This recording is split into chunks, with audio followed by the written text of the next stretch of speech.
दोस्तों, क्या आप भी कंफ्यूज हो कि मुझे Samsung Galaxy M47 परचेज करना चाहिए या फिर मुझे थोड़ा बहुत एक्स्ट्रा प्रीमियम पे करके Nothing Phone 4B परचेज करना चाहिए? बने रहिए क्योंकि मैं आपको आज की वीडियो में बताऊंगा कि आपके लिए कौन सा फोन जो है वो ज्यादा वैल्यू फॉर मनी हो सकता है।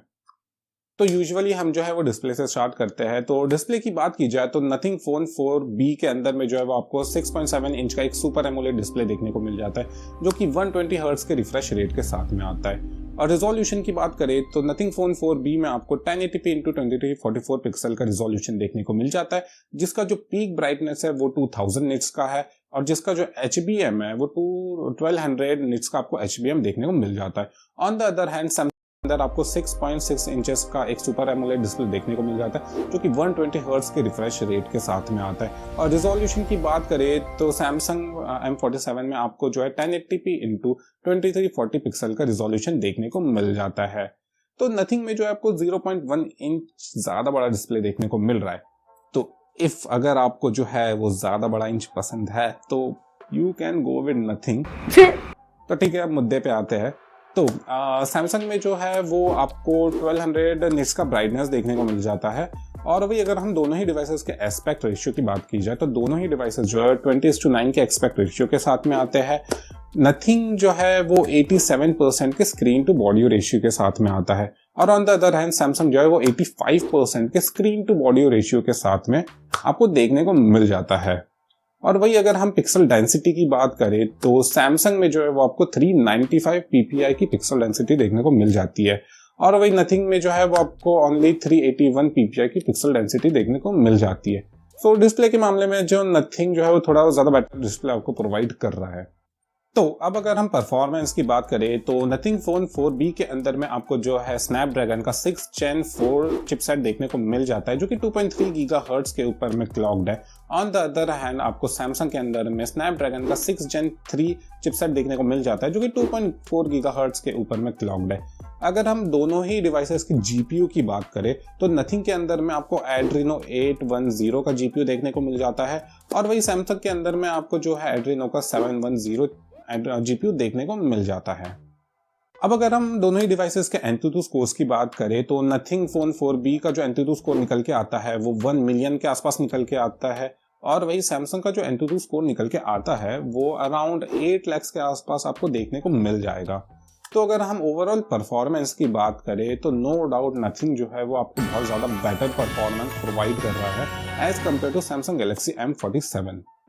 तो अब अगर हम कैमरा सेटअप्स की बात करें तो Nothing Phone 4B आपको 50+8 मेगापिक्सल का रियर कैमरा सेटअप देखने को मिल जाता है, जिसमें 50 मेगापिक्सल आपको प्राइमरी कैमरा एंड 8 मेगापिक्सल का आपको अल्ट्रा वाइड कैमरा देखने को मिल जाता है। और वही फ्रंट कैमरा की बात करी जाए तो 16 मेगापिक्सल का आपको एक फ्रंट कैमरा देखने को मिल जाता है Nothing Phone 4B के अंदर। तो अब अगर हम सैमसंग की बात करें तो सैमसंग के अंदर में आपको 50+5+2 मेगापिक्सल का रियर कैमरा सेटअप देखने को मिल जाता है, जिसमें से 50 मेगापिक्सल आपका जो है वो एक वाइड एंगल कैमरा है, 5 मेगापिक्सल जो है वो आपका एक अल्ट्रा वाइड कैमरा है और 2 मेगापिक्सल जो है वो आपका मैक्रो कैमरा है। मतलब 2 मेगापिक्सल तो ऐसा दिया है जैसे लड्डू के ऊपर चांदी लगा के दे दिए, पर अब 5 मेगापिक्सल तो दे देते, ज्यादा बेटर हो जाता है ना। तो अब अगर हम फ्रंट कैमरा की बात करें तो Samsung Galaxy M47 के अंदर में आपको 12 मेगापिक्सल का जो है एक वाइड एंगल फ्रंट कैमरा देखने को मिल जाता है। दोनों ही डिवाइसेस जो है वो 4K 30 FPS में वीडियो शूट कर सकते हैं। नथिंग जो है वो 30 और 60 FPS के अंदर में FHD रिकॉर्डिंग शूट कर सकता है और वही सैमसंग जो है वो सिर्फ 30 FPS में FHD रिकॉर्डिंग शूट कर सकता है। तो ओवरऑल अगर हम कैमरा की बात करें तो नथिंग जो है वो आपको ज्यादा बेटर कैमरा सेटअप प्रोवाइड कर देता है इस प्राइस रेंज में।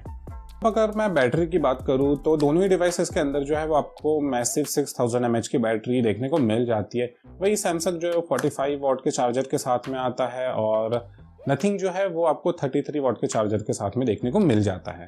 तो अब अगर हम स्टोरेज की बात करें तो नथिंग के अंदर में जो है वो आपको LPDDR4X UFS 2.2 का स्टोरेज देखने को मिल जाता है और वही सैमसंग के अंदर में जो है वो आपको LPDDR5X और UFS 3.1 का स्टोरेज देखने को मिल जाता है। तो अब अगर हम नेटवर्क एंड कनेक्टिविटी की बात करें तो नथिंग के अंदर में जो है वो आपको dual 5G and 4G SIM का सपोर्ट देखने को मिल जाता है। वही आपको wifi version 7, Bluetooth version 6.0 and आपको NFC का भी सपोर्ट देखने को मिल जाता है Nothing Phone 4B के अंदर में।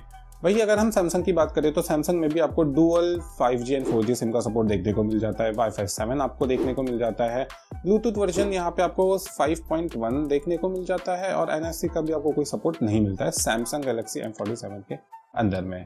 और अब अगर हम जनरल स्पेसिफिकेशंस की बात करें तो दोनों ही डिवाइसेस जो है out of the box Android 16 के साथ में आते हैं। नथिंग में जो है वो आपको 3 साल का जो है OS अपडेट देखने को मिल जाता है और 6 साल का आपको जो है सिक्योरिटी अपडेट देखने को मिल जाता है। वही on the other hand Samsung Galaxy M47 के अंदर में आपको जो है 6 इयर्स के मैसिव आपको OS अपडेट्स देखने को मिल जाते हैं एंड सिक्योरिटी अपडेट्स देखने को मिल जाते हैं। तो अब मैं कंक्लूजन पे आता हूँ। तो दोनों ही डिवाइसेस की अगर प्राइस रेंज की बात करूँ तो 8GB रैम वाले वेरिएंट जो है वो आपको सैमसंग गैलेक्सी M47 जो है 29,000 के आसपास देखने को मिल जाएगा और वही आपको नथिंग फोन 4B जो है अराउंड 35,000 के आसपास देखने को मिल जाएगा। तो आपको इस प्राइस ब्रैकेट में नथिंग फोन 4B जो है वो प्रीफर करना चाहिए क्योंकि आपको बेटर डिस्प्ले, बेटर परफॉर्मेंस और आपको यूनिक डिज़ाइन देखने को मिल जा रहा है और आपको उसके लिए सिर्फ 6,000 का एक्स्ट्रा प्रीमियम पे करना पड़ेगा अगर प्राइस फ्लक्चुएट नहीं होते। और अगर आपको नथिंग में जो है वो ऑफर मिल जाते हैं, आज के टाइम पे आपको बहुत से ऑफर्स देखने को मिल जाएगा नथिंग फोन 4B के अंदर में, तो ऑफर्स लगाने के बाद में जो है वो अराउंड आपको 33,000 के प्राइस ब्रैकेट में भी देखने को मिल जाएगा, जो कि एक बहुत ज़्यादा बढ़िया डील है। और वैसे अगर मैं सैमसंग गैलेक्सी M47 के प्राइस रेंज की बात करूँ तो उस प्राइस रेंज में जो है वो आपको अभी ज़्यादा बेटर डिवाइसेस देखने को मिल जाते हैं, जैसे कि मोटोरोला का Edge 70 फ्यूजन 5G मोबाइल आपको देखने को मिल जाता है, जो कि आपको बहुत ज़्यादा बेटर जो है वो वैल्यू प्रोवाइड कर रहा है, स्पेसिफिकेशंस प्रोवाइड कर रहा है as compare to Samsung Galaxy M47। तो अगर आपको ये वीडियो पसंद आती है तो वीडियो को लाइक करो, सब्सक्राइब करो। अब मैं मिलता हूँ सीधा आपसे अगली वीडियो में, तब तक के लिए गुड बाय।